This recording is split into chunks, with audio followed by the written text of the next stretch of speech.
Welcome to physics class. स्वागत है आप सभी का। और आज हम लोग करेंगे मूविंग चार्ज गैल्वेनोमीटर। ठीक है, इससे पहले हम लोग ये क्वेश्चन देख लेते हैं कि किस प्रकार से जो क्लास 12th है उसमें क्वेश्चंस पूछे गए हैं। आप देखेंगे 2012, 2010, 2014, 2009 और फिर से 2014, ये सभी में क्वेश्चन पूछा गया है। एक बार क्वेश्चन देख लेते हैं। Draw level diagram of a moving charge galvanometer and explain it's working. What is the function of radial magnetic field inside the coil. ठीक है, तो ये आपका कंप्लीट क्वेश्चन है। इसका आंसर हम लोग यहाँ पर अब करेंगे। उससे पहले जो लास्ट क्लास में क्वेश्चन हम छोड़ के यहाँ पे रखे थे, ये क्वेश्चन नंबर 11, इसको आपको सोल्व करना है। और क्वेश्चन नंबर 12 जो है आप लोग घर से करके लाइएगा। तो क्वेश्चन नंबर 11 है कि कॉइल है of side 10 centimetre has 20 turns and carries a current of 12 ampere. कह रहा है कि एक स्क्वायर कॉइल है और इसके अंदर करंट जो दिया हुआ है ये आपका 12 एम्पियर दिया हुआ है और इसका जो साइड है वो 10 सेंटीमीटर का है और नंबर ऑफ टर्न्स यहाँ पे कितना है, 20 है। तो यहाँ पर क्या दे रखा है कि ये आपका जो नंबर ऑफ टर्न्स है वो 20 टर्न्स है। एरिया आपका दे रखा है, यहाँ पर देखिए साइड यहाँ पर 10 है तो एरिया हो जाएगा आपका लंबाई गुने चौड़ाई L इंटू बी। तो यहाँ पर 10 इंटू 10 और ये रहा मीटर स्क्वायर में यहाँ पर रखा हुआ है। फिर मैग्नेटिक फील्ड यहाँ पर 0.8 टेस्ला यहाँ पर दे रखा है। ठीक है, और पूछ रहा है कि टॉर्क क्या होगा। ठीक है, आंसर में हाँ टॉर्क भी यहाँ पर दे रखा है। देखिए कह रहा है if the torque experience by the coil equal 0.96, तो बोला है कि थीटा का वैल्यू कितना होगा। तो टॉर्क यहाँ पर दे रखा है। अब देखिए लास्ट क्लास में हम लोग पढ़े थे कि टॉर्क का जो फॉर्मूला होता है ये होता है आई ए बी साइन थीटा। ठीक है, आई ए बी साइन थीटा, जहां पर आई क्या है, करंट है, ए आपका एरिया हो गया और बी आपका हो गया मैग्नेटिक फील्ड वेक्टर और साइन थीटा, यहाँ पर थीटा क्या हो गया, ए और बी के बीच का एंगल हो गया। और एन यहाँ पर क्यों डाले हैं, क्योंकि नंबर ऑफ टर्न्स के लिए। ठीक है, एक टर्न्स रहेगा तो इतना टॉर्क होगा, तो एन टर्न्स के लिए कितना हो जाएगा, ये चीज है। अब यहाँ पर टॉर्क के जगह पे आप 0.96 रख सकते हैं। करंट यहाँ पर 12 एम्पियर ऑलरेडी दे रखा है। एरिया हम यहाँ पर कैलकुलेट कर चुके हैं 10⁻⁻2 और यहाँ पर बी है 0.8। ठीक है, इंटू यहाँ पर 20। ठीक है, ये आपका यहाँ पर 12 नहीं 20 होगा। ठीक है, इसको थोड़ा आप करेक्ट कर लीजिएगा, 20 और ये साइन थीटा। तो यहाँ से साइन थीटा आ जाएगा 0.96 बाय 1.92, यानी कि साइन थीटा इक्वल टू 1/2 और थीटा यहाँ पे आ जाएगा 30 डिग्री। ठीक है, अब ये जो क्वेश्चन है ये उसी प्रकार का क्वेश्चन है। ये ऑल इंडिया 2008 में क्वेश्चन पूछा गया है। आप लोग इस क्वेश्चन को सोल्व जरूर कीजिएगा। अगर आप लोगों से देखिए आंसर नहीं निकलता है तो आप गूगल की भी सहायता यहाँ पर ले सकते हैं, जो 2008 का सीबीएसई का पूछा हुआ क्वेश्चन है, तो ये आसानी से आप लोगों को वहां पर मिल जाएगा। तो आइए हम स्टार्ट करते हैं गैल्वेनोमीटर। लेकिन उससे पहले ये हमारा मूविंग चार्ज एंड मैग्नेटिज्म है, जिसका लेक्चर नंबर 5 चल रहा है। ये क्रैश कोर्स सीरीज आपका चल रहा है और यहाँ पर हम लोग क्या करते हैं, क्वेश्चन के थ्रू कंसेप्ट को समझते हैं, जहां पर कुछ इंपॉर्टेंट की पॉइंट यहाँ पर बताए जाते हैं। आगे हम लोग देख यहाँ पर आपके इंफॉर्मेशन के लिए कि हमारे अदर कोर्सेज भी यहाँ पर मिल जाएंगे, तो आप ये सारी कोर्सेज भी फ्री ऑफ कॉस्ट बिल्कुल कर सकते हैं। आइए स्टार्ट करते हैं हम लोग मूविंग कॉइल गैल्वेनोमीटर। ठीक है, देखिए मूविंग कॉइल गैल्वेनोमीटर क्या होता है कि एक तरह का डिवाइस होता है। जब भी हम कोई डिवाइस पढ़ाते हैं आपको, जैसे साइक्लोट्रॉन पढ़ाए थे, ठीक है, तो उस डिवाइस में 4 पॉइंट याद रखना बहुत जरूरी है। अगर आप 4 पॉइंट पे यहाँ काम करेंगे तो आप इसका कंप्लीट आंसर लिख पाएंगे। जैसे जो पहला पॉइंट होता है ये क्या होता है कि उस डिवाइस के बारे में आपको लिखना है इंफॉर्मेशन। ठीक है, कि क्या है वो डिवाइस। तो यहाँ पर जो पहला पॉइंट है ये है कि ये मूविंग कॉइल गैल्वेनोमीटर एक तरह का डिवाइस है जिसका इस्तेमाल किया जाता है करंट को मेजर करने के लिए। ठीक है, मान लेते हैं कोई सर्किट है आपके पास, ये वाला सर्किट है। इस सर्किट में कितना करंट पास कर रहा है, अगर आपको ये मेजर करना हो तो इस बीच में यहाँ पर गैल्वेनोमीटर लगा दो। ठीक है, तो ये था इंफॉर्मेशन कि गैल्वेनोमीटर होता क्या है।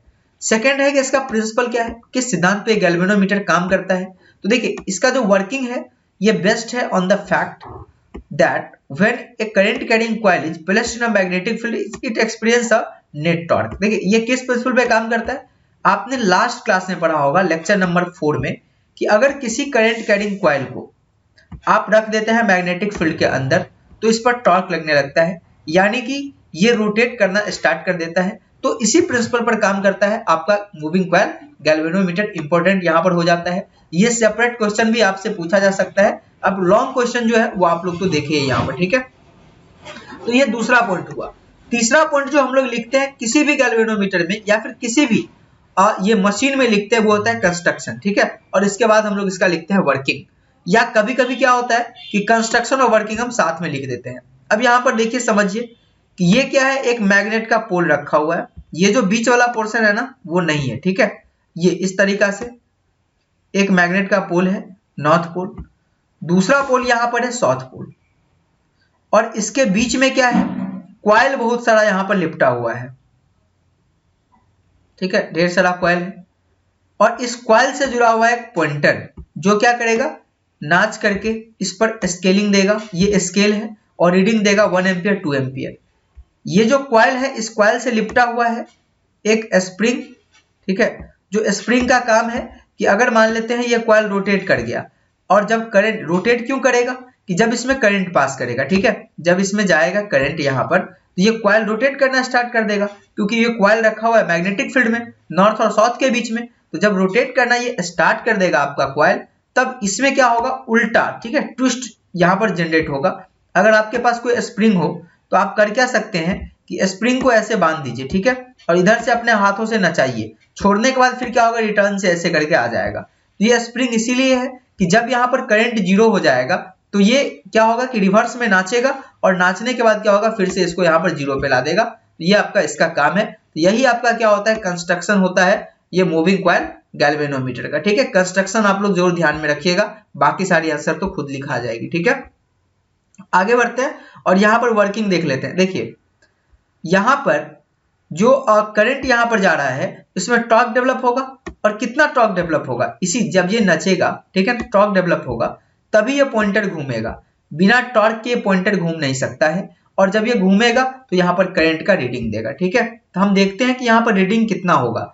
तो आप सबसे पहले ये समझिए कि टॉर्क यहाँ पर कितना जनरेट होगा। तो टॉर्क होता है आई बी ए या फिर आई ए बी कॉस थीटा, ठीक है, यहाँ पे। अब यहाँ पर कॉस थीटा क्यों होगा, देखिए यहाँ पर सबसे पहले क्या था कि मैग्नेटिक फील्ड ऐसे था, ठीक है, और एरिया वेक्टर इस डायरेक्शन में था, यानी कि परपेंडिकुलर था। आप इसको यहाँ पर एनालाइज कर सकते हैं। ये देखिए ये, ठीक है, थोड़ा मैं इसको साफ कर देता हूं तो क्लियर हो जाएगी ये चीज।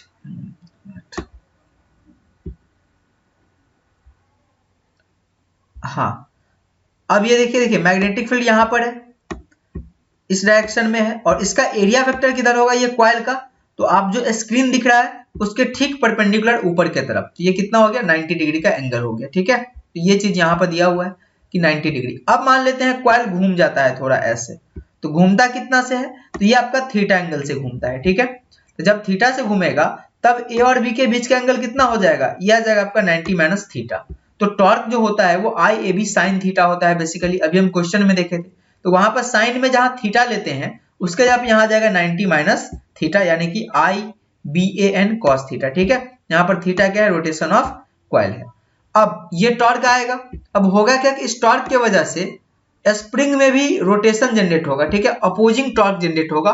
किस स्प्रिंग में, ये वाले स्प्रिंग में, ठीक है, जनरेट होगा, क्योंकि ये इधर की तरफ रोटेट करेगा तो इसमें भी यहाँ पर जनरेट हो जाएगा। तो क्या होगा, ये जो स्प्रिंग में टॉर्क जनरेट होता है वो थीटा के डायरेक्टली प्रोपोर्शनल होता है। मतलब जितना ज्यादा यहाँ रोटेशन होगा टॉर्क उतना ही ज्यादा यहाँ पर डेवलप होगा। अब प्रोपोर्शनलिटी को हटाने के लिए हम एक कांस्टेंट का यूज करते हैं जिसका नाम है सी, और इसको बोलते हैं टॉर्सनल कांस्टेंट, ठीक है। देखिए जहां पर पॉइंटर जाकर रुक जाएगा, ठीक है, पॉइंटर कब रुकेगा, जब इधर वाला टॉर्क इधर वाले टॉर्क के बराबर हो जाएगा, यानी कि स्प्रिंग का टॉर्क जब कॉइल के टॉर्क के बराबर हो जाएगा तब पॉइंटर जाके रुक जाएगा और ये स्केलिंग देना स्टार्ट कर देगा, रीडिंग देना। तो यहाँ पर क्या हो जाएगा, ये वाला, ठीक है, ये बराबर हो जाएगा किसके, ये वाले के बराबर हो जाएगा, और यहाँ से करंट आ गया सी अपॉन बी एन और थीटा बाय कॉस थीटा, ठीक है। ये सी अपॉन बी एन जो होता है, देखिए सी तो एक कांस्टेंट है, बी मैग्नेटिक फील्ड है जो कि परमानेंट मैग्नेट की वजह से है, ए एरिया है, और ए नंबर ऑफ 12 से कॉइल है, ठीक है। तो अगर कहीं पर कोई भी यहाँ पर मैग्नेटिक ये गैल्वेनोमीटर दे रखा है तो उसके लिए सारी चीजें कांस्टेंट होती है, इसीलिए इसके जगह हम लोग यहाँ के यूज करते हैं और इसका नाम है गैल्वेनोमीटर कांस्टेंट, ठीक है। देखिए यहाँ पर क्या है कि अब आई जो आया है वो डायरेक्टली प्रोपोर्शनल हो गया थीटा बाय कॉस थीटा के। देखिए करेक्ट रीडिंग तब होता जब आई जो होता वो थीटा के डायरेक्टली प्रोपोर्शनल होता। कहने का क्या मतलब है कि जितना रोटेशन होता रीडिंग भी उसी के रेशियो में बढ़ता, लेकिन यहाँ पर क्या चीज है, रोटेशन अगर थीटा होता है तो रीडिंग बढ़ता है आपका cos theta, theta by cos theta. तो ये जो cos थीटा है ना, ये यहाँ पर एरर पैदा करता है, मतलब गलतियां होने की संभावना है cos थीटा की वजह से। तो सबसे अच्छा गैल्वेनोमीटर वो होता जब थीटा जिस रेशियो में बढ़ता उसी रेशियो में करंट बढ़ता, लेकिन यहाँ पर cos थीटा आकर क्या कर दिया है, ये जो गैल्वेनोमीटर डिवाइस है उसके एरर को बढ़ा दिया है। तो इसीलिए हमको क्या करना चाहिए, cos थीटा को रिमूव करना चाहिए, और यही एक डिसएडवांटेज है मूविंग कॉइल गैल्वेनोमीटर का, और इस डिसएडवांटेज को दूर किया जा सकता है। ठीक है, और दूर करने के लिए जो साइंटिस्ट आए उसका नाम था डॉक्टर अर्सुलवान गैल्वेनोमीटर। ठीक है, ये तो एक तो गैल्वेनोमीटर आप यहाँ पर ये पढ़े, मूविंग कॉइल गैल्वेनोमीटर, उसका कंप्लीट ये डिस्कशन था, आप लिख सकते हैं जो क्वेश्चन पूछा गया था। ठीक है, कंप्लीट ये आपका आंसर हो गया 2 स्लाइड का। अब यहाँ पर क्या है, ये डॉक्टर अर्सुलवान गैल्वेनोमीटर, देखिए इसका जो खराबी था, ये जो इसका खराबी यहाँ पर था, ये कि जो cos थीटा आया था इसको हटाने के लिए डॉक्टर अर्सुलवाल आए, और डॉक्टर अर्सुलवाल ने क्या किया कि ये जो इस प्रकार से था मूविंग कॉइल गैल्वेनोमीटर में, ये फ्लैट जो फेस था इसको उन्होंने कनकेव कर दिया। ठीक है, वो इस तरीका से कर दिया और इसकी खराबी जो है वो दूर हो गई। ठीक है, तो बस सिंपल सा यही काम उन्होंने किया था, बाकी सारी चीजें यहाँ पर सेम टू सेम है। तो कह रहा है कि देखिए डॉक्टर अर्सुलवाल ने क्या किया था कि एक मॉडिफिकेशन किया था और इसके शेप को चेंज कर कनकेव कर दिया था। तो बस यही किया था मूविंग कॉइल गैल्वेनोमीटर में, उसकी खराबी दूर हो गई। कैसे हो गई, तो ये देखिए जब ये ऐसा कर दिया तो इस केस में क्या हुआ कि किसी भी रोटेशन के लिए ये कॉइल कितना भी घूमे, जो ए और बी के बीच का एंगल है, यानी मैग्नेटिक फील्ड और एरिया के बीच का एंगल है, वो हमेशा 90 डिग्री रहता था। आप इसको याद रखेंगे। ठीक है, और जब 90 डिग्री रहता था यहाँ पर sin 90 आ गया। ठीक है, तो sin 90 से हो जाएगा IBAN थीटा, और यहाँ पर स्प्रिंग में है वो तो C थीटा है। अब यहाँ से देखिए cos थीटा का टर्म रिमूव हो गया, तो यहाँ से क्या आ जाएगा, ये C theta equal to IBN आ जाएगा, और यहाँ से थीटा इक्वल टू हो गया C/BN, ये तो कांस्टेंट है, और थीटा मतलब I क्या है, के डायरेक्टली प्रोपोर्शनल है। तो ये चीज यहाँ से ये दूर हो गया, इसका डिसएडवांटेज ये चीज। ठीक है, अब देखिए यहाँ पर मूविंग कॉइल गैल्वेनोमीटर और डॉक्टर अर्सुलवाल गैल्वेनोमीटर, दोनों का प्रिंसिपल सेम है, दोनों का कंस्ट्रक्शन सेम है, बस अंतर कितना का है, ये वाले का। ठीक है, मूविंग कॉइल में आपका फ्लैट है और इसमें ये है। तो ये डॉक्टर अर्सुलवाल की आवश्यकता क्यों पड़ी, क्योंकि मूविंग कॉइल गैल्वेनोमीटर में cos थीटा नाम का जो टर्म था वो आके इसके डिसएडवांटेज को क्रिएट करता था। ठीक है, ये खराबी जनरेट करता था, और डॉक्टर अर्सुलवाल ने इसको ये कर दिया। अब ये क्वेश्चन देखिए जो सबसे पहले आया था, draw level diagram of moving coil galvanometer. कह रहा है कि मूविंग कॉइल गैल्वेनोमीटर का एक लेवल डायग्राम खींचिए। ये आपका लेवल डायग्राम है मूविंग कॉइल गैल्वेनोमीटर का। ठीक है, ये वाला ये। ठीक है, ये जो डायग्राम है कंप्लीटली आप यहाँ ड्रॉ कर देते हैं तो एक भी मार्क्स आपका नहीं कटेगा। ठीक है, आगे कह रहा है यहाँ पर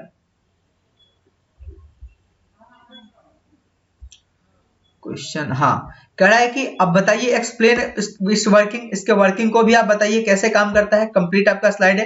फिर कह रहा है कि what is the function of radial magnetic field inside the coil.